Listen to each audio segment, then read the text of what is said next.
Okay, so a couple minutes after 5, why don't we get started? So good afternoon, everybody, and welcome to the third lecture in our Iliad series. It's been great so far. I'm sure this one's going to be just as good. I'm Michael Bellicosa, Community Engagement Manager at Wilton Library. Very happy to bring you this program with our friend and colleague, Mark Schenker from Yale. Quick program note, recall that next week we are skipping a week. Between our schedule and Mark's schedule, we had to skip that. And so our final session will be in 2 weeks on March 31. With that, I'm going to turn this over right away to Mark because as usual, we have a lot to cover. And remember, use the Q&A button, not the chat button. Use the Q&A button if you want to send a question through. I'll see that and I'll pass it along to Mark at the end of the program. Thanks. Thank you, Michael. And good evening, everyone. Because there is so much to cover, I'm hoping to talk for a good chunk of the next 50 minutes, and I hope it'll be worth your attention. So we're covering books 13 to 18 tonight, and you will recall that book 12, the halfway point of the epic, ends with Hector's triumphant call to his fellow Trojans, the wall, storm the wall, followed by an image that reverses our expectations as the men of the city penetrate the wall of the invading fleet.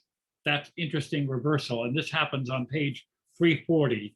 They rush to obey him, some swarming over the top at once, others streaming in through the sturdy gateways, Argives scattering back in terror, back from the hollow holes, the uproar rising, no way out, no end, and then a long dash, a suspended ending halfway through, an exact reversal of what's going to happen in the future time beyond the end of the book when Troy falls.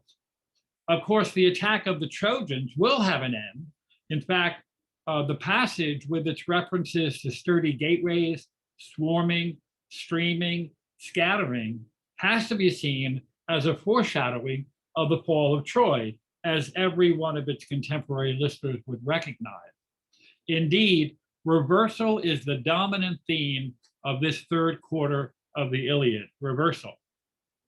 In books 13 and 14, the advances of the Trojans, who've been aided by Zeus, give way to the success of the Achaeans, who are assisted by Poseidon, who has disobeyed Zeus's command in Zeus's absence in book 13, and by Hera, who deceives Zeus in book 14. So we have reverses of the battle resulting from double crosses, as it were, the gods, as it were, the gods double crossing each other.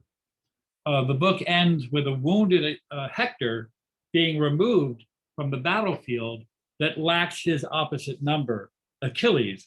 Obviously, the reason the Trojans are doing so well is because of the absence of Achilles.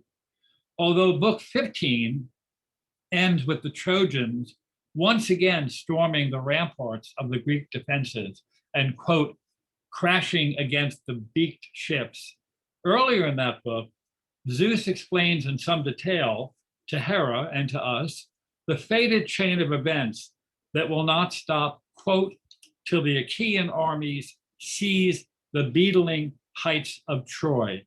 That's line 89 of book 15.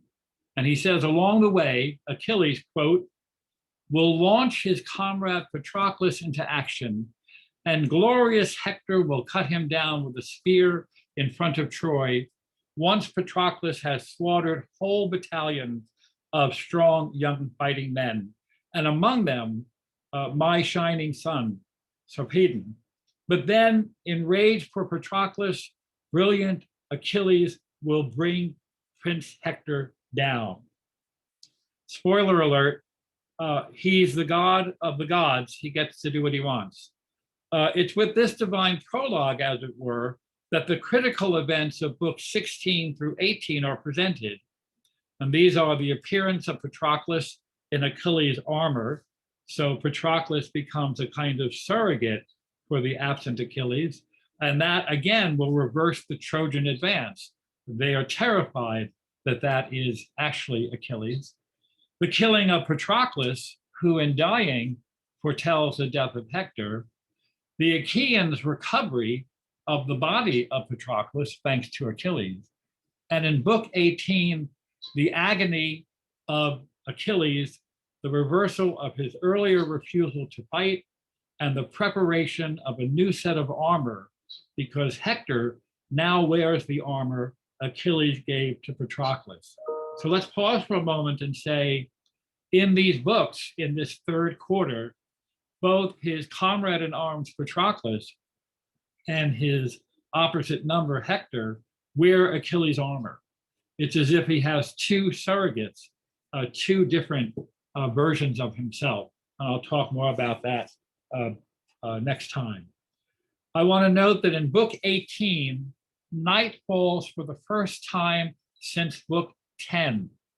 You will be forgiven if you're not paying attention to sunrises and sunsets. But it's a remarkable thing that between book 10 and book 18, the sun has not set.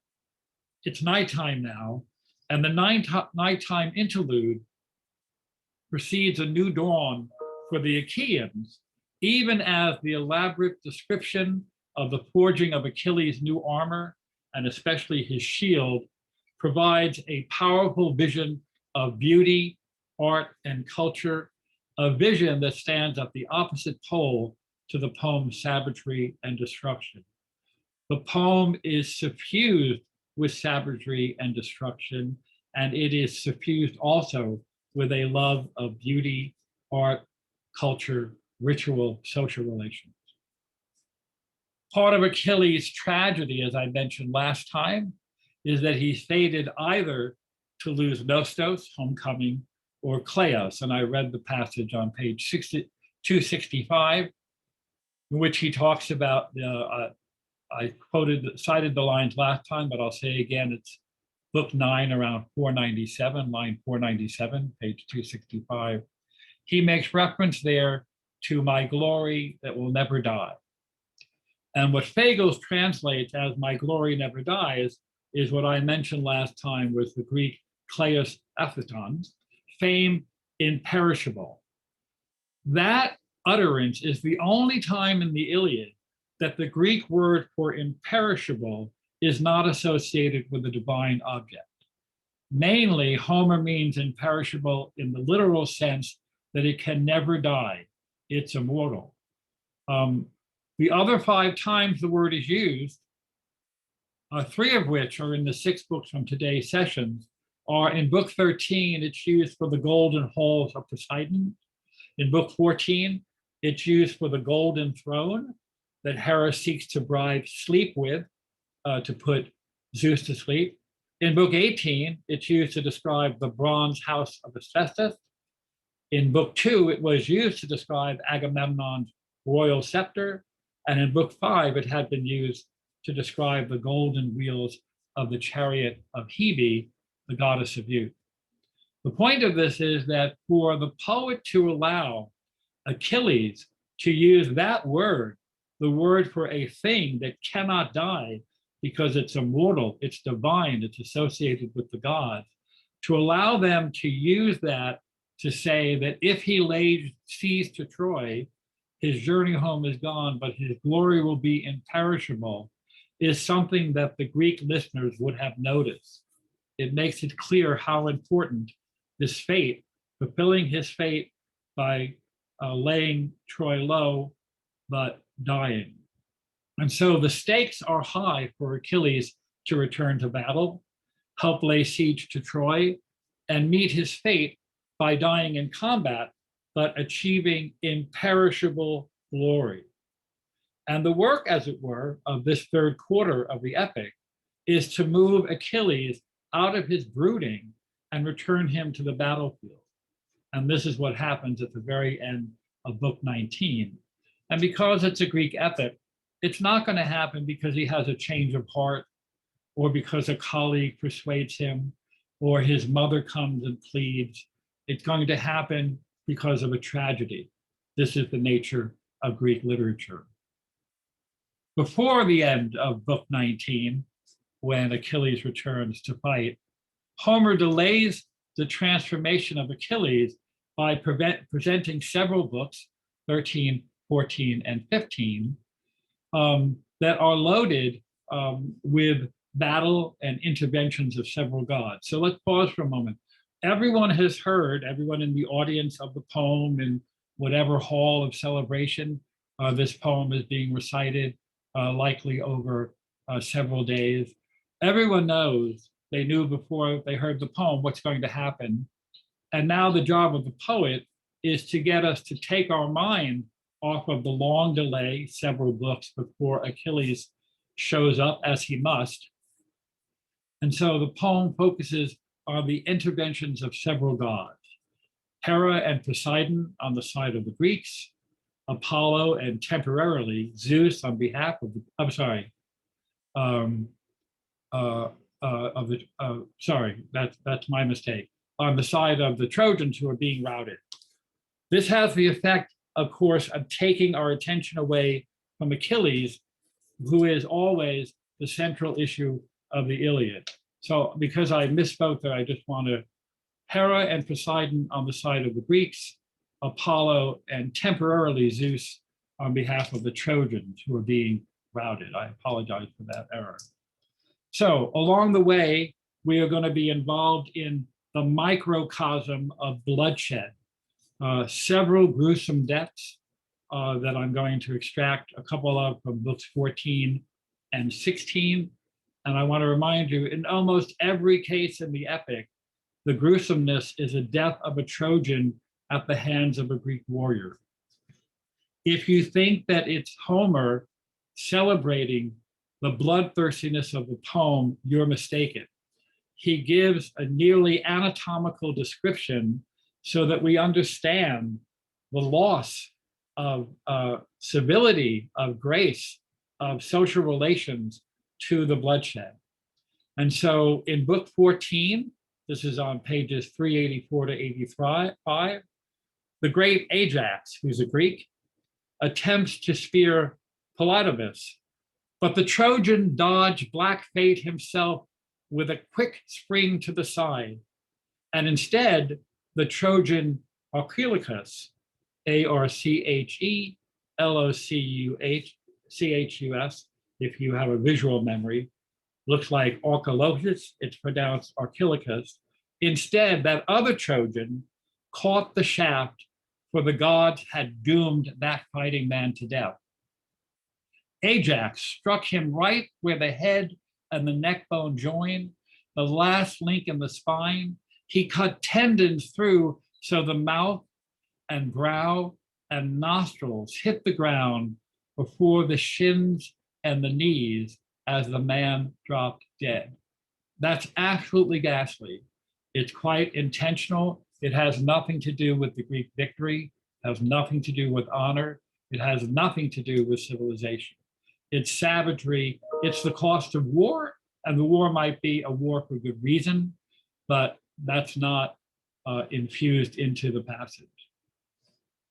Later on in the same book, the Greek Peneleos stabs at the Trojan Ilioneus, whose mother gave her husband just one son, one Peneleos, Peneleos, and I'm now on page 385, lanced beneath the brows, down to the eye's roots, and scooped an eyeball out. The spear cut clean through the socket, out behind the nape, and backward down he sat, both hands stretched wide. That's an amazing image of his falling on his backside and his hands stretched wide. Supplication, automatic biological response like a child. And then the Greek, quickly drawing his whetted sword, hacked him square in the neck and lopped his head, and down on the ground it tumbled, helmet and all.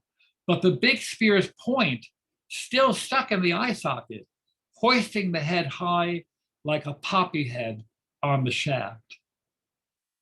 People who have read the Iliad a long time ago, and especially those who are most interested in how the gods reflect the pettiness of human nature, or they're most interested in the catalog of the ships, or they're interested in the different personalities of individual heroes, might not remember how graphic the epic is, even by the standards of 21st century literature.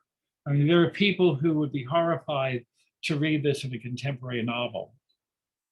Shortly thereafter, little Ajax, also a Greek, attacks the Trojan Cleobulus, and took his life at once, snapped his strength with a sword that hewed his backbone up to the hilt. So the whole blade run hot with blood, and red death came flooding down his eyes, and the strong force of fate. Now that's a very generalized and not particularly graphic and specific, but in the same passage, he then round the socket, the sword blade smashed to bits, just as Peneleus hacked his neck below the ear, and the blade sank clean through. Nothing held but a flap of skin. The head swung loose to the side as Lycon slumped down to the ground. We remember that in all societies, the head being connected to the body is one of the essential ways we think of our humanness. It's one of the reasons why our humanity, that corpses are covered, even if they're not decapitated, with cloths when dead. And it's especially why the sense of decapitation seems to be a kind of primal revulsion of the ultimate desecration of the human body. It's also why many societies, as primitive as the Renaissance, as primitive as 19th century France, as primitive as 20th century France, that was still executing by the guillotine well into the 20th century, did beheading.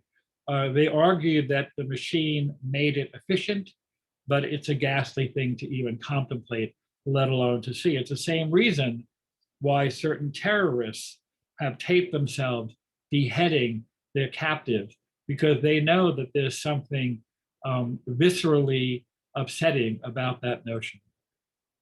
So later on, another Greek skewered a Trojan straight through the mouth, the merciless brazen spear point raking through, up under the brain to split his glistening skull. Teeth shattered out, both eyes brimmed to the lids with a gust of blood, and both nostrils spurting, mouth gaping, blowing convulsive sprays of blood, and death's dark cloud closed down around his corpse. I say this because there is this impression that Greek epic verse is decorous and stately and dignified.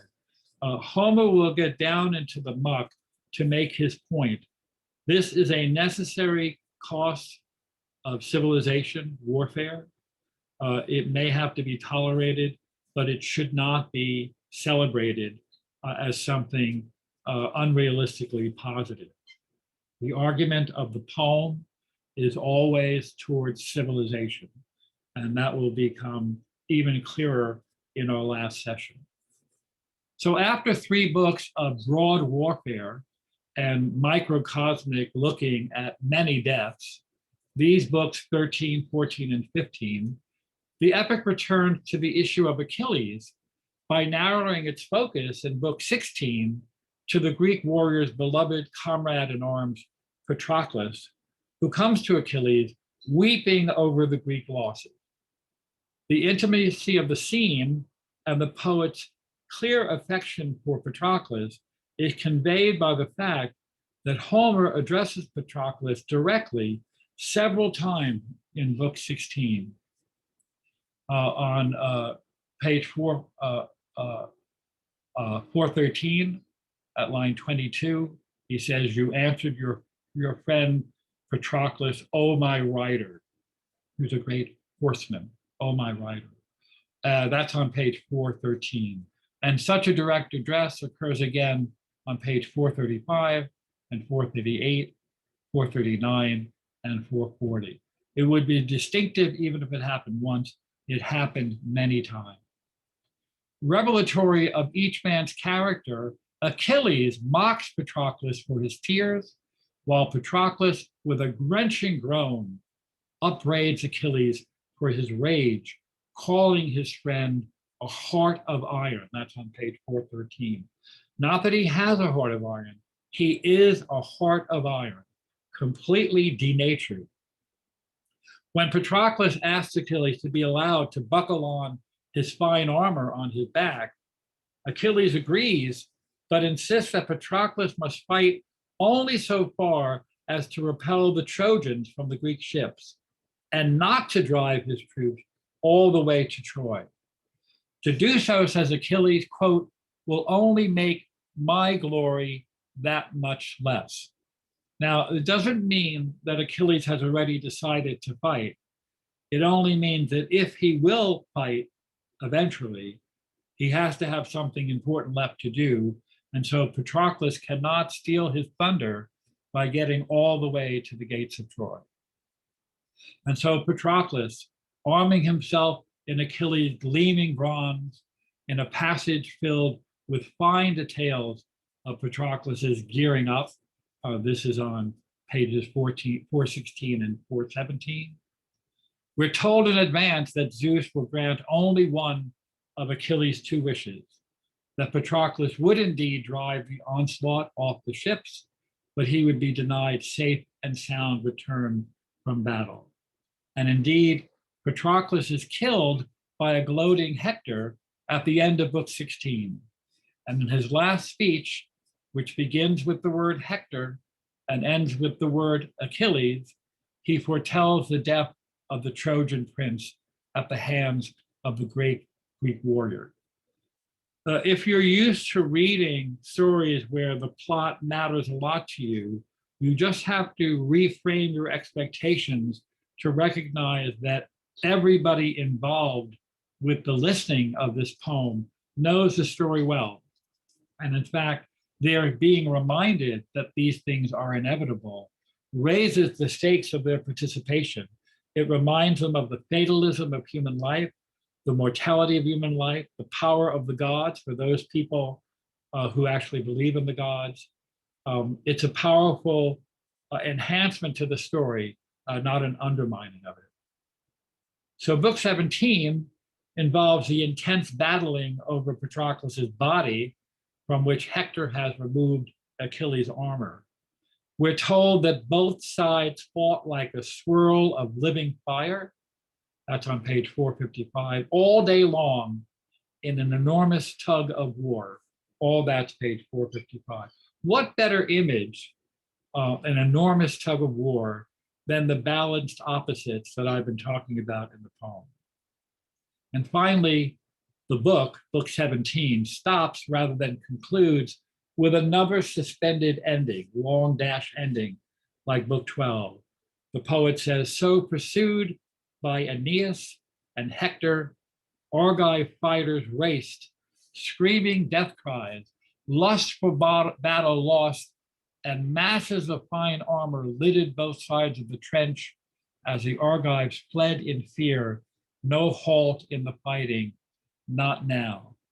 The Greeks are so incensed over the body of Patroclus, again, a kind of surrogate Achilles, that's what becomes most important to them, saving that body. And the Argive fighters have lost the lust for battle. All they want to do is reclaim that body. And they're able to do so thanks to the intervention of Achilles in the next book. In book 18, Achilles chooses his fate.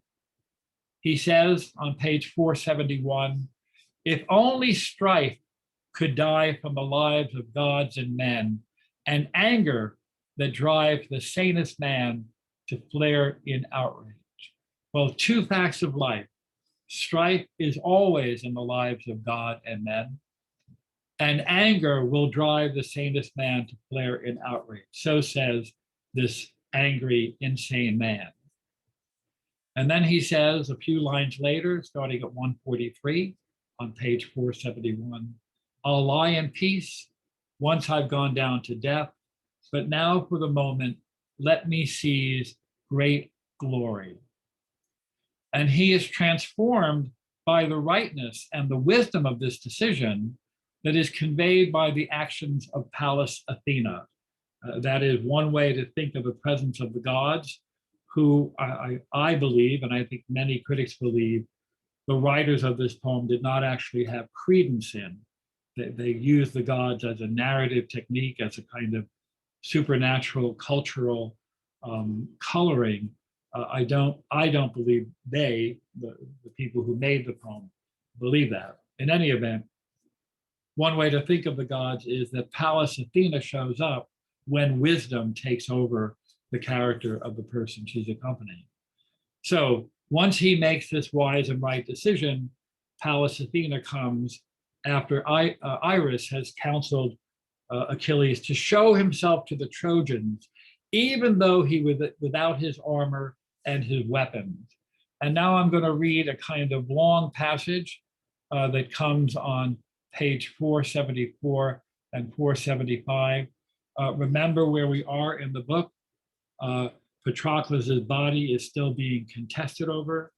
Achilles has heard word that Patroclus has died because he did exactly what Achilles did not want him to do. And he now knows that he must return to the fight, to defeat Troy, and to meet his own fate.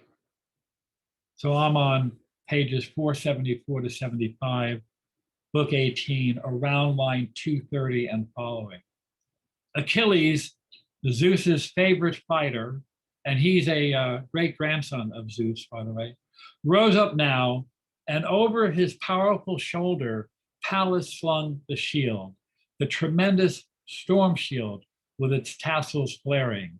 And crowning his head, the goddess swept a golden cloud, and from it she lit a fire to blaze across the field. I'm going to stop there for a moment and say, it's important to recognize when you're reading classical work, when you're reading works from the Middle Ages and earlier, how little experience people have with light at night. Utter darkness is the condition of most of civilization for most of history. And we in the 21st century, certainly our children, are not accustomed to actually being in pitch dark, whether it's the nightlight or the lights in our kitchen or the lights from the street lamps out in front of our dining room or so on. If you've ever been in a bathroom and the lights have gone out and realize it's actually totally dark, you realize how rare an experience that is.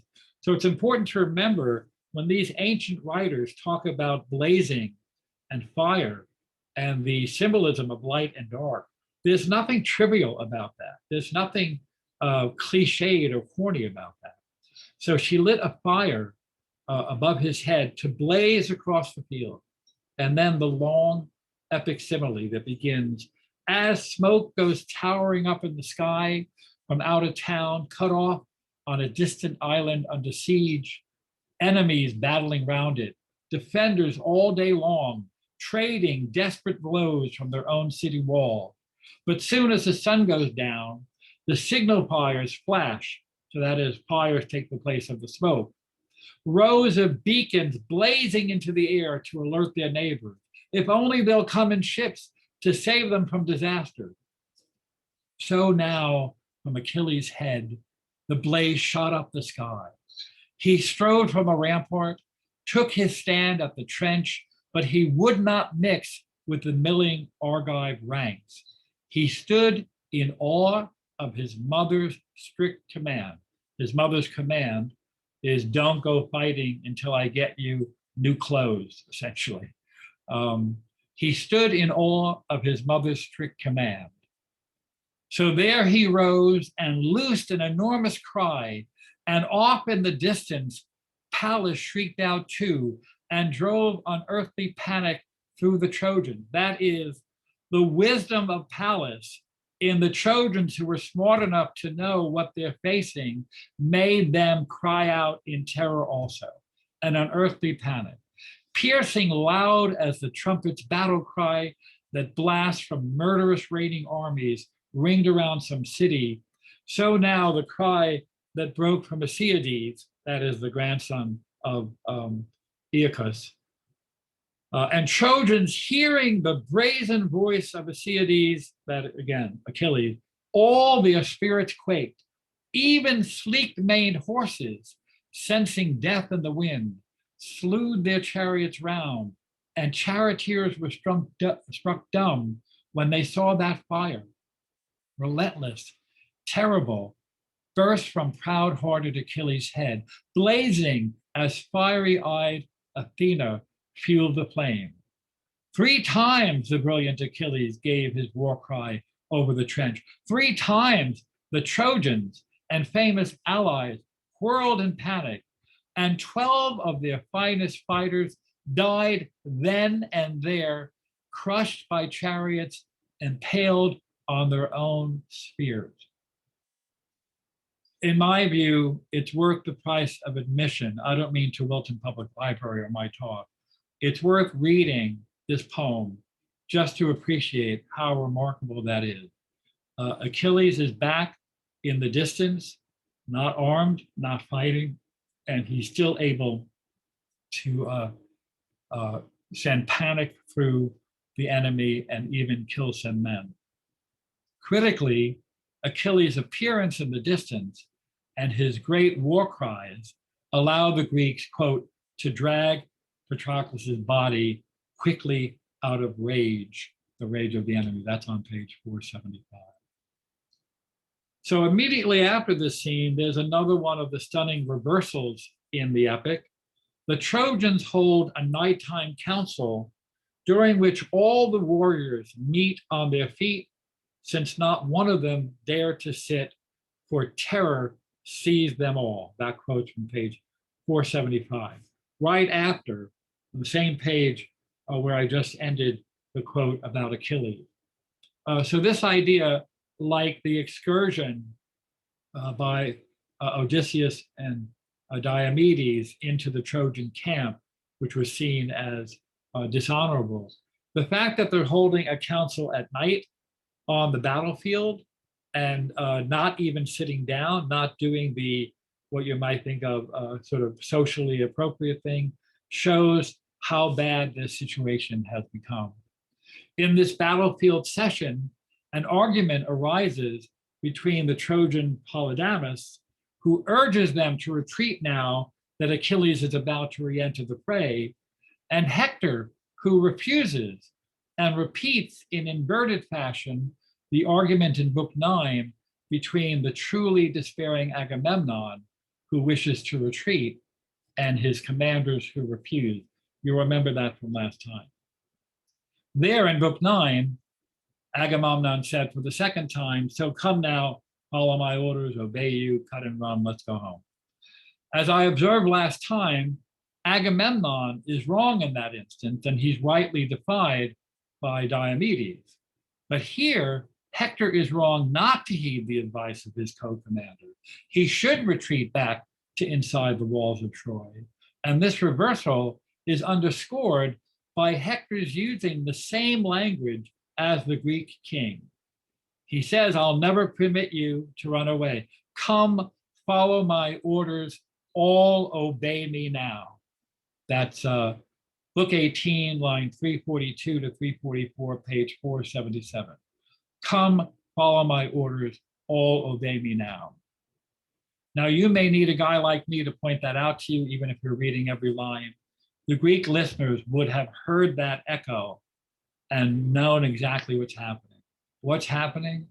In the poem, the first time those words were used by Agamemnon being absolutely insincere about retreating.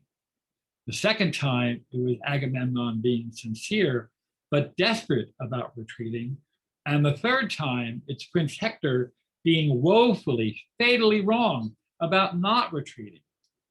And the insincerity, the desperation, the wrongheadedness of the men are conveyed in part by the redundancy they use. Follow my orders, obey me. If it were a clear order, they wouldn't have to say the same thing twice. That's a remarkable bringing of changes. And one of the ways I think of literature, one of the ways I think that's most productive to think about reading any text is What is it about an image, an idea, a conversation, an episode that is the same, and what is it that's different? Repetition with a difference is one of the fundamental elements of literature. It's one of the fundamental different elements of human experience and human expression. One of the fundamental building blocks of literature is the rhyme. We all enjoy rhyme, whether we know it or not. How many times have you heard a song for the first time and you know the rhyme word that's coming in the next line because you're ready for it? And you know there can be only so many words that rhyme with dog or whatever it might be. There's something very satisfying about rhyme, much more satisfying than the same word twice, which is called an identity. And there's a lot of rhyming, that is repetition with difference in the poem. So book 18, which Fagles calls the Shield of Achilles, ends famously with the creation of a shield for Achilles crafted by Hephaestus, the god of fire, at the request of the goddess who is Achilles' mother. It's a long, long passage, one of the longest single passages of description, maybe the longest except for the catalog of the ships, that runs from page 4. I'm sorry, that's lines 558 to 719. We're talking about the end of book 18. 558 to 719, nearly 200 lines, and runs from pages 483 to 87. You will be grateful that I'm not going to read it, but I will summarize that when the poet says the god creates for Achilles a world of gorgeous immortal work, he describes in intense detail the impossibly ornamented elements of this shield that can only be so big. You just have to accept that this is supernaturally rendered. It's the kind of thing that a god can do. So we're told that it's a world of gorgeous immortal work. And we see the earth and the sky and the sea and the inexhaustible blazing sun and moon and all the constellations. And you might say, that's plenty for me, Hephaestus, I'm happy. But no, 2 noble cities filled with mortal men and weddings and wedding feasts and dancing and harps and flutes, that is music and the world of social relations. 2 armies in their camps, so the world of battle, which is part of the world of civilization. A fallow field, a broad, rich plowland, a farm field, a king's estate. There's governance here, and the king has bounty. A vineyard, other examples of music, song, and dance. The rest followed all together, frisking, singing, shouting, their dancing footsteps beating out the time. There's cattle depicted. There's grazing sheep. There are people moving in a dancing circle, dancing and dancing. Dance is mentioned many times. And Hephaestus forged the ocean river's mighty power, girdling round the outmost rim of the welded, indestructible shield. Now, that's a shield. When the famous crippled smith had finished off that grand array of armor, lifting it in his arms, he laid it all, that is not just the shield, but the armor. He laid it all at the feet of Achilles' mother, Thetis, and down she flashed like a hawk from snowy Mount Olympus, bearing the brilliant gear, the god of fire's gift. And that's the closing line of book 18. No suspension, no indecisiveness, no question about whether the Trojans will break through the ramparts, no question of who will win Patroclus' body. The Trojans are in for a world of hurt. Everything has moved to Achilles' side. The cost of it is the death of Patroclus.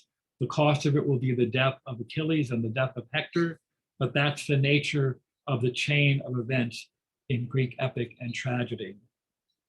So here's what I want to call to your attention especially. What's striking about this divinely crafted tool of war that is being given to the chief fighter of the Achaeans as he prepares to return to battle? It's that it's not adorned with images of the gods. nor of combat and bloodshed. We know that many shields are emblazoned with the coat of arms of the person holding it, or his family, or his nation. A shield formed by a god might have depictions of the gods or of Hephaestus, or it might have generic images of battle.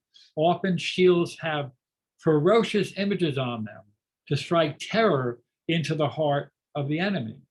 No, this world of gorgeous immortal work is a microcosm of human culture, of literal cultivation, plowlands and vineyards. It's a celebration of social relations and social rituals. That's a point not to be missed.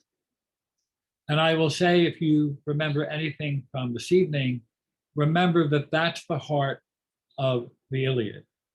He may need a god to make him the shield. He will be extraordinarily bloodthirsty in the books coming up.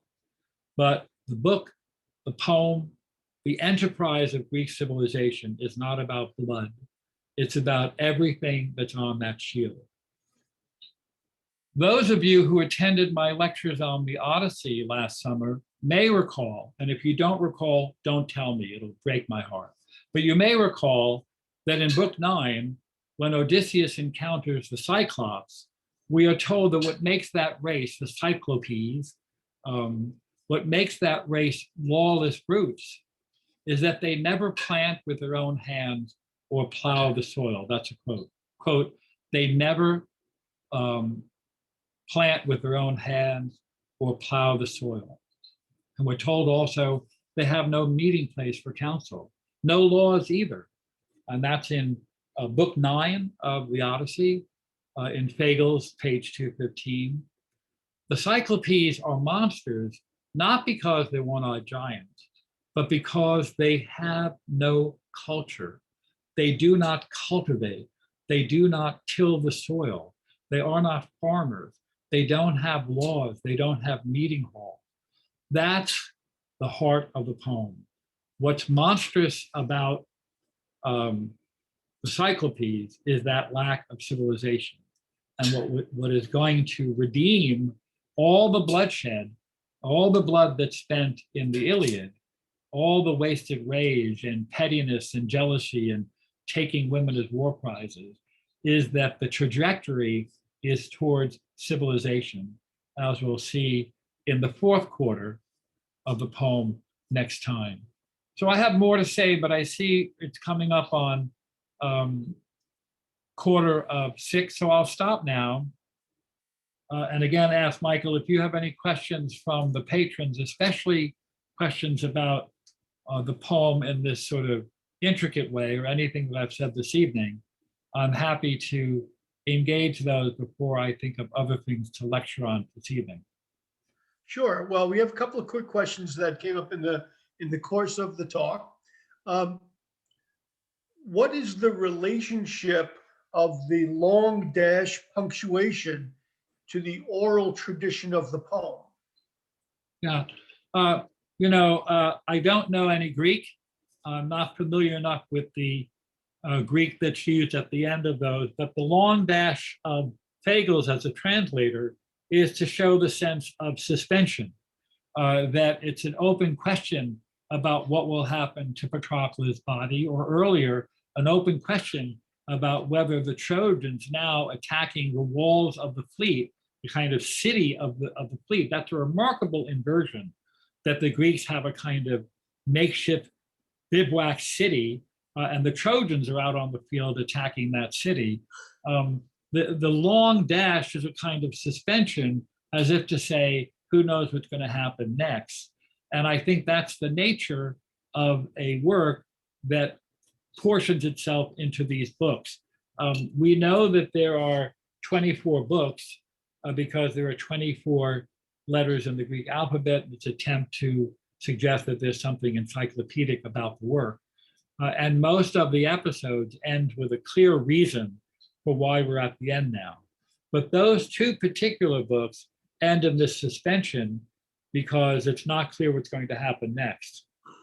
By contrast, book 18 everyone knows what's going to happen next. Achilles has not only his armor, but Hephaestus his armor and shield, and he's going to return to battle. And everybody knows it's just a matter of watching it happen. Got it. And another question about the oral tradition of the poem itself. Would the people listening to the poem, would they be familiar with all the fighters mentioned in books 13 to 15? For a reader, it is hard to absorb all their names. Yeah. So it's very hard to draw all the names, and I've already showed in the difficulty I have with pronunciation that this is not my habit to be pronouncing these names. And Greek pronunciation of names written in English lettering does not come easily to me, because this is not what I spend most of my professional life doing. I know how to read this poem. I hope how to make it interesting and educational to you. But I have to think that most listeners would know most of the names, if only from their familiarity with the poem or with other myths and tales. And like us, they're not going to sweat the minor names that don't really matter. A lot of warriors on both the Greek and especially the Trojan side show up to be killed, like in the old Star Trek series, when the non-stars, non-regulars go down to the surface of the ship. If there are two guys you've never seen before, they're not coming back. They're there to be executed. I think most people embrace the oral tradition as a kind of climate. So we believe these poems were sung.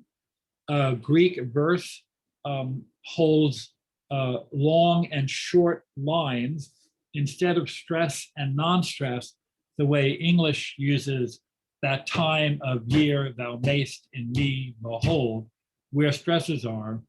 In Greek, the lines, the syllables have either long or short stresses.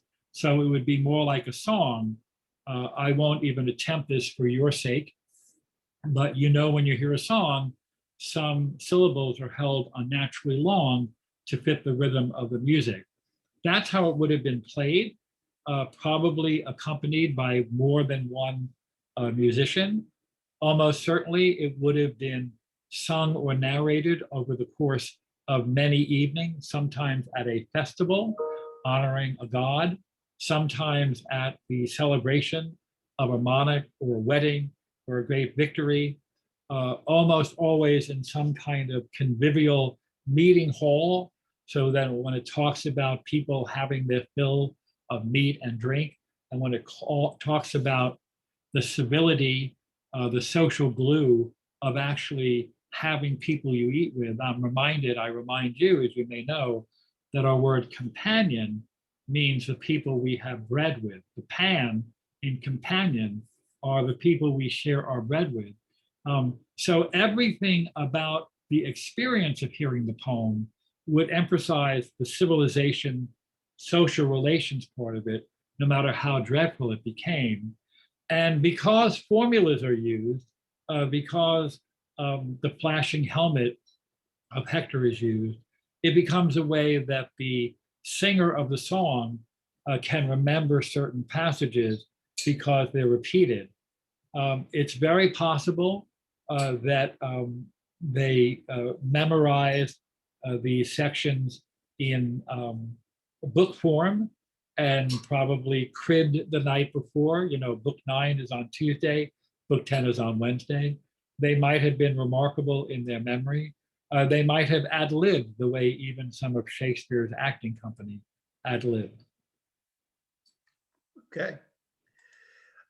Do you have any comment about Alexander Pope's interpretation of the artistry of the Shield of Achilles? I'm completely lost by that question. Can you repeat it? Do you have any comment about Alexander Pope's interpretation of the artistry of the Shield of Achilles?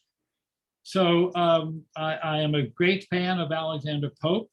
It is a long, long time since I read anything by Alexander Pope about Homer. So I have no comment because I simply don't remember. I'm sorry. If that person who raised that question would want to send it to me by email and tell me what they know and I don't, what is Pope's comment about the shield, I will be happy to answer it by email, and I will bring that to the attention of the whole group if it turns out I think it's worthy of everyone's attention. I confess I do not know what he said. Great, thank you. So this question goes back, I think, to session 1 earlier in the poem. Person is asking, in books 3 to 5, is there any logical reason why the gods prevent the Paris-Menelaus duel and thereby stopping the bloodshed? Yeah, it's not in the script. It's off book. You can't have it. That's a pairing that is not worthy of the weight of this epic enterprise. It's the wrong players. They're understudies. Menelaus, Paris, give me a break. We got Achilles and Hector waiting in the wings. Just give me another 14 books. I'm being flippant, but I'm also being quite earnest. That's the deal. Everyone here has been to a movie that you remember movies? Runs for 2 hours. And when you see something that looks like the end of the movie and the hero is going to be killed and it's only 45 minutes into it, you look and think, I don't have to worry. Nothing can happen to her. It's got to go on for another hour and 10 minutes. Hitchcock knew that. And that's why, spoiler alert, when he made his masterpiece, one of several, Psycho, and he cast Janet Leigh, who at that time was as much of a star as her husband, Tony Curtis, nobody watching that movie was prepared that Janet Leigh could die as early as she did. An anonymous woman, a Broadway, a Hollywood blonde, disposable woman, pun intended, maybe, but not Janet Leigh. And when she turns up dead, not just in the horrific horror scene, bathroom scene of horror, but that she's dead so early, breaks the convention of what we know is the rule that's not supposed to be broken. And in the same way that that's a very powerful expectation, genre is very powerful in controlling our responses to work. We will accept something in a musical, like someone singing in the middle of an afternoon for no particular reason, that we wouldn't accept in a thriller. We'll accept things in a Western that we wouldn't accept in a war movie. It's unacceptable that those two guys can fight. And again, if that sounds like a cop-out, it's not. I'll give you this example. You take a friend to see the movie Singing in the Rain. They're not a movie buff. They've never seen the movie. They've never seen a musical comedy. They don't even know what a rom-com is. And at one point in the movie, Gene Kelly starts singing in the rain, remarkably. And your friend says, what's going on? And you have to say, it's called Singing in the Rain. It's, look, you can see it's a Hollywood set. He's got an umbrella, there's a cop. This is just so he can show off his dancing.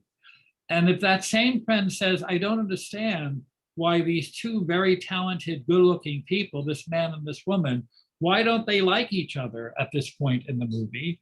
You're right to say, because it's a romantic comedy and it's only halfway through. By the end of the movie, these two, or Richard Gere and Julia Roberts, or fill in the blank, they'll fall in love. How come? That's the deal. That's the way it works. And if you say, well, that's very unsatisfying, people who love a genre love that that's the way it works. I'll give you an example from a kind of esoteric literary source. The Honeymooners with Jackie Gleason. Someone says, I love this episode. This is the episode where Ralph gets a really harebrained scheme. He and Norton try it out. It blows up in their face. They get in trouble with their wife, but then they're forgiven. And you who hate that show say, but that's all of them. That's every episode. And the other person says, no, but this is the one with the dog food. No, this is the one with the mother-in-law. No, this is the one with the bus. That's what we want when we love a genre. We want it to be the same with a difference, like rhyme, like what I've said. And if you love a cowboy movie, a war movie, if you love a romantic comedy, you want it to be just enough like all the others to recognize the genre and different enough that you can enjoy a new episode. Anyone who watches Law and Order, it's been on since 1938, knows that the two people running through Central Park in the beginning, talking about nothing in particular, are only there to find the body. And you know that when we're halfway through the episode, they got to turn it over from the cops to the DA because it's called Law and Order, and that's the deal. And you know that the first person they suspect can't really be guilty because it's too early. Now, I'm being schematic, but that's a pretty schematic show. Dun, dun. That's pretty formulaic, and people who love it, and I count myself among them, love that they're all kind of the same and just different enough that we have a new episode. Genre is a very important controller of aesthetic response. Great point. That was really great. Thanks. Okay, so Michael, you're the greatest. person is asking, why is it so important to rescue all the helmets, breastplates, and armor from the dead fighters? Well, I think this is something that's not uncommon in warrior culture. I think that because these things, even in modern culture, were the protectors of the bodies of these men, now men and women, because they were intimate the way many people feel a special relationship to their own clothes or the clothes of their ancestors or relatives. I don't think that's surprising. If you add to that, that many of these weapons have a kind of sacred dimension because of how they were fashioned, even if not by a divine smithy, you understand that there's a kind of fetish or talismanic quality to making sure that the shield is returned, that the spear is returned. I think that there are many parents and sweethearts, men and women, sons and daughters of people who have been killed in warfare, including as recently as now, who would really treasure the notion that they could get back those things and would be horrified to learn that they were left behind to be destroyed or sold or denigrated. I think that's a very common aspect even of the post-classical world about the relationship of warfare material. Got it. So we got one more question so far, and we're coming up on 6. So maybe this is a good one. Okay. To wrap it up. It's going to be the last one, so it'll be good. So the person is asking, in the Odyssey and the Iliad, the gods fly back and forth from Olympus to the earth.